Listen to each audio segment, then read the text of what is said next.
History rarely remembers villains as they saw themselves. Every act of destruction, you see, often begins wrapped in conviction. We're about to enter minds that truly believed they were saving the world, cleansing it, guiding it, or restoring some lost balance. For them, certainty burned brighter than doubt, and morality was just something that bent around their purpose. When people believe they are chosen, whether by fate, gods, or destiny, cruelty can become a duty. Bloodshed becomes a sacrifice. Throughout ancient legends and early empires, the most feared figures weren't mindless monsters. They were leaders, priests, and visionaries, utterly convinced that only they understood what the world needed. In lost civilizations, rulers carved their righteousness into stone. They commissioned maps that read through territories not as conquest, but as destiny. They created myths that framed their expansion as divine instruction. And when climate shifts,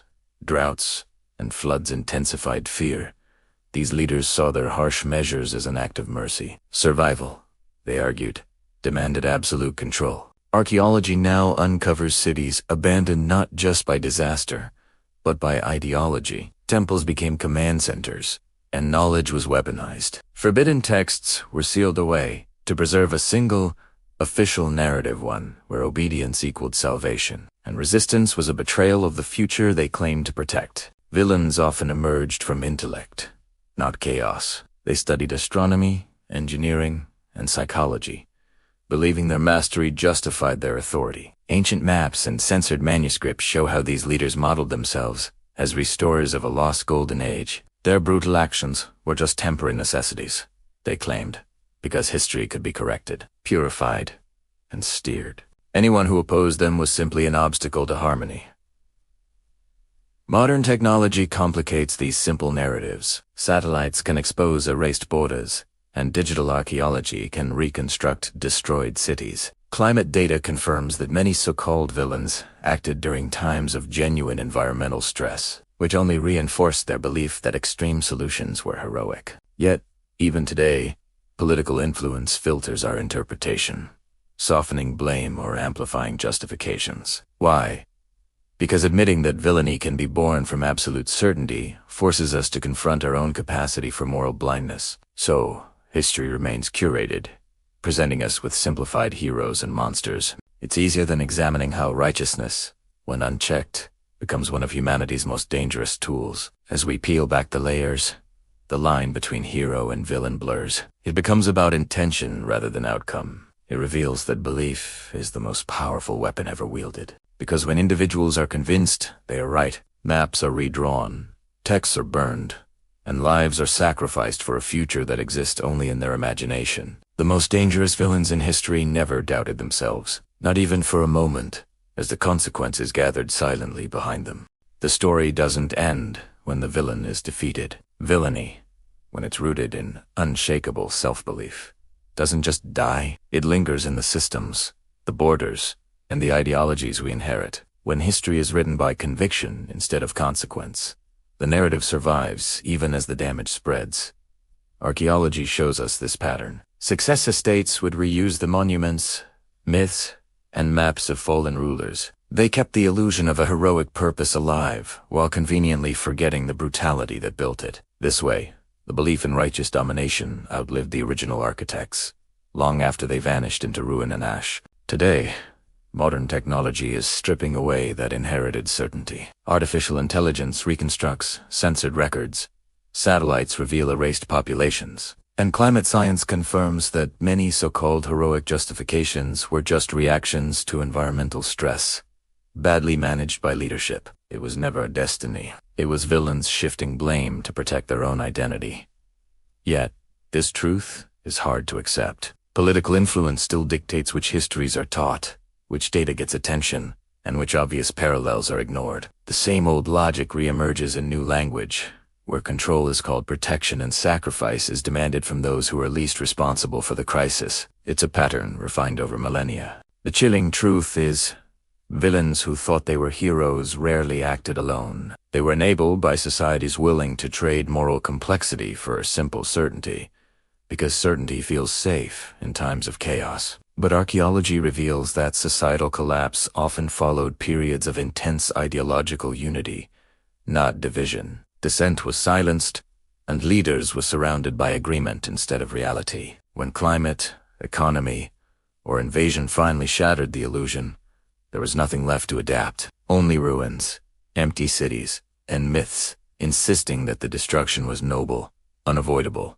and justified by a higher purpose. This same psychological architecture persists today, amplified by technology that accelerates belief, filters information, and rewards outrage over reflection. It's easier than ever to cast yourself as a hero while causing harm on a massive scale. History warns us, when belief outruns empathy, data, and memory, catastrophe follows. Quietly at first, and then all at once. The signs are always there, written in past collapses, rising seas, and repeating rhetoric, but they are ignored by those convinced their mission is more important than the consequences. As we look across ancient ruins and modern skylines, trembling beneath unstable skies, a haunting realization remains. The most dangerous villains aren't those who know they are wrong. They are the ones who never question that they are right. When belief becomes armor, truth can't get in. Unless humanity learns to doubt its own hero stories, to listen before enforcing, and to remember before repeating, the future will excavate our era just as we study the past. They'll uncover evidence of our certainty, our control, and our catastrophe. I wonder how so many of us believed we were saving the world while quietly destroying it. Piece by piece, without ever looking back. Thanks for watching. Ever wondered why empires that saw themselves as heroes often ended up as villains in history books? It all starts with conviction.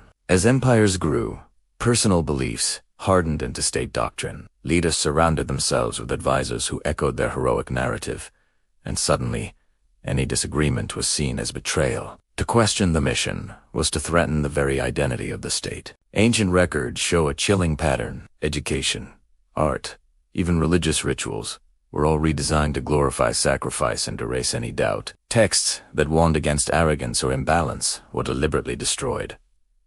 It wasn't ignorance, it was intentional.